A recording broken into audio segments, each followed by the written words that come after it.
Гэхдээ ер нь ингээд төрийн эрх мэдэл уг нь үндсэн хуулиар ард түмний гарт буюу ард түмний төлөвлөлт их хуралд байна гэж үж байгаа шүү дээ. Үндсэн хуулиар тийм үү. Тэг өнөөдөр ч одоо ингээд цэцэд байгаа юм шиг болчихлоо шүү дээ. Цэцэн одоо онцгой бүрийнхөө хүрээнд их хурлын гаргаж байгаа шийдвэрийг барьж аваад үндсэн хуульд нийцсэн чиглэл ингээд үндсэн хуулийн зөрчил өөрчлөгдөх юм бол энэ парламентын тогтолцоо гэдэг чинь байхгүй болчих واخгүй юу. Улсын их хурлын онцгой бүрийн эрх засгийн газрыг огцруулах чөлөөлөх томилох бүгд байдаг байхгүй юу. Гэтэл онцгой бүрийн эрхээ хэрэгжүүлж байгаа юм аваач барьж аваад тэгээд нэг огцорсон байгаа засгийн газарт нь сэргээчнэ гэдэг чинь төрийн эрх мэдлэг хууль бусрах алхам руу явчих чинь гэсэн үг шүү дээ. Одоо цаашдаа яах вэ гэдэг чинь айгүй төвхтэй.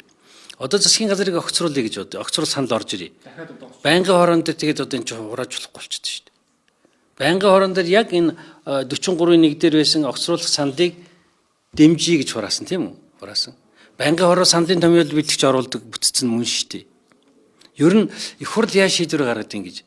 Их хурл шийдвэр чуулганы хэлбэрээр гэдэг 27-гийн 1 дээр байгаа их хурл үндсэн хуулийн.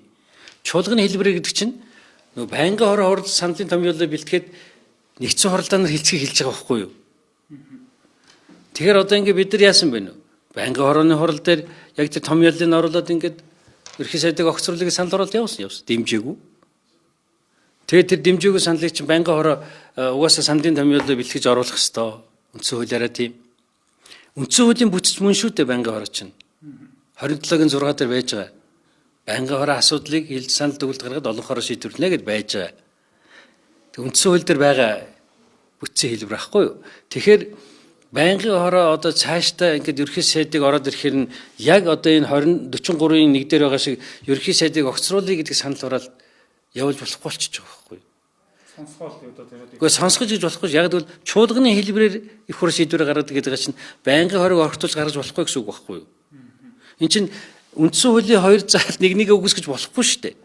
Үндсэн хуулийн 27-гийн 1 дээр гэж байна. Чуулганы хэлбэрээр байнгын хороо саналын томьёолоо бэлдээд нэгдсэн хуралдаанаараа шийдэ гэж шүү дээ. 27-гийн 1 дээр. А тэгээд 43-ийн 1 дээр байснаас байнгын хороонд саналын томьёол явсан уу? Явсан. Нэгдсэн хуралдаан дээр явсан. Ерөнхий сайдыг огцруулахыг уг санал байгаа шүү дээ. Уг саналыг дэмжихгүй дэмжил гэж хураасан шүү дээ. Уг саналыг дэмжихгүй дэмжил гэж хураасан шүү дээ. Одоо ч гэсэн тэгнэ. Одоо нэг төвхтэй байдал үүсэж байгаа нь бусад хуулиуд дээр одоо чи төсвийн хууль явж байна. Байнгын хороо саналын томьёолыг дэмжээгүүр нь бэлтгэл оруулаад байна. Дэмжээгүй дэмжийг аль бас сураагдана. Тэгтэл бас сурааж болохгүй юм шиг болчихж шүү дээ. Яг гэвэл хууль тэгш байх хэвээр. Тарих хэрэгүүлсэн санал хураалт болгож болохгүй гэдэг шүү дээ. Үгүй тарих хэрэгүүлсэн биш байхгүй юу? Байнгын хорон дээр санал дэмжигдэн дэмжигдэхгүй. Тэрнгээр нь ялгаж нэгдсэн чуулган дээр хилцнэ. Энийг үүсгэж байгаа байхгүй. Тэгэхээр цаашдаа ер нь бол энэ парламентын тогтолцоо үйл ажиллагааг явуулахад төвхтэй шийдвэрийг гаргачлаа л да. Тийм учраас бол энэ цэцгийн үндсэн хууль зөрчсөн гишүүдийг яах вэ гэдэг асуудал. Төрийн эрх мэдлийг хууль бусаар шилжүүлчлээ засгийн газар тийм ээ. А нөгөө талаараа парламентын хийдэг ажлыг булааж аваа хийчлээ. Энд чи төр нь үндсэн хуулийн цэц болчихлоо шүү дээ. Парламент биш, ард түмний төлөөс бүрдсэн парламент биш. Ард түмний сонгодог ус чинь их хурлаа сонгоцсон ус. Монголын төр бол яг ард түмний сонгогдсон ард түмний төлөөс үүссэн их хурл байхгүй. А гэтэл цэц болчихлоо шүү дээ. Тэгээ энэ ч өөрөө төрийн хямралыг бий болгочихж байгаа байхгүй. Үндсэн хуулийн хямралыг. Тэгэхээр одоо цаашдаа бол их төвхтэй. Ялангуяа одоо ингээд дахиад ерөнхий сайдыг өргөж магадгүй. Тэгвэл байнгын хороо энэ саналын төвөөр нь хороож болохгүй болчих жоох. Үндсэн хууль дээр саналын томьёолоор байнгын хороо үндсэн хууль дээр саналын томьёолоор нь тороос шүү дээ. Ерөнхий сайдыг огцруулах дэмжиж гэж. А гэтэл одоо болохгүй юм шиг хэлчихэж байгаа. Саналын томьёол дээр одоо яг ингээд дэмжихгүй байх талаас юу гэдгийг зориудаар өөрчилсөн гэдэг юм агуулга байгаа шүү дээ. Үгүй одоо жишээлбэл хэрэг ерөнхий сайдыг авч үлдээ гэсэн бол тэгэл тэнд нөгөө 40 хэд чинь дэмжил гаргачих болно шүү дээ. Тийм биз дээ. Гэтэл тэд нар хүрээгүй л биш. Тэгэл олонхороо яасан байна уу? Олонхын дэмжлэг ерөнхий сайд авч чадаагүй л шүү дээ.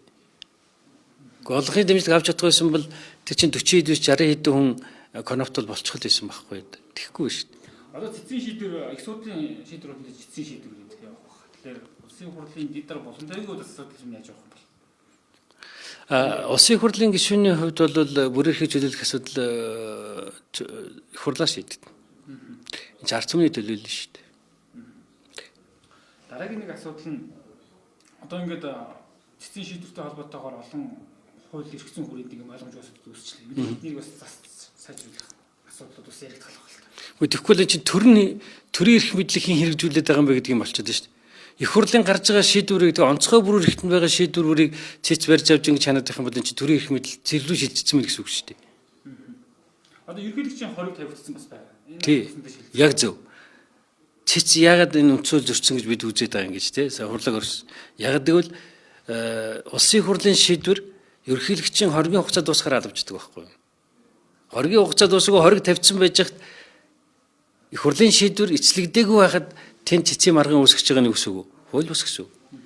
Тэгэхээр хууль усм хийцэн байхгүй юу? Одоо улсын хурлыг төлөөж цэцгийн хурал суусан тав нь дахиад энэ асуудал дээр ямар байршуултаа байгуул. Дахиад марган үүсгэж юм уу, гомдол авах гэдэг юм. Гэхдээ цэцгийн гишүүдийг иргэд татах хэрэгтэй өнцөө зөрчсөн учраас илгээсэн байгууллага. Тэгэхээр цэцгийн гишүүдтэй асуудал ярихаа. Ярих хэрэгтэй шүү дээ тий. Үгүй чи Монголын төрчийн их хурлын байгаа үү? Хэрвээ их хурлын чадамжгүй болчих юм бол өнөөдөр төр чадамжгүй болж ил гэсэн үг л дээ. Парламентын засаг байхгүй болж байгаа гэсэн үг байхгүй юу?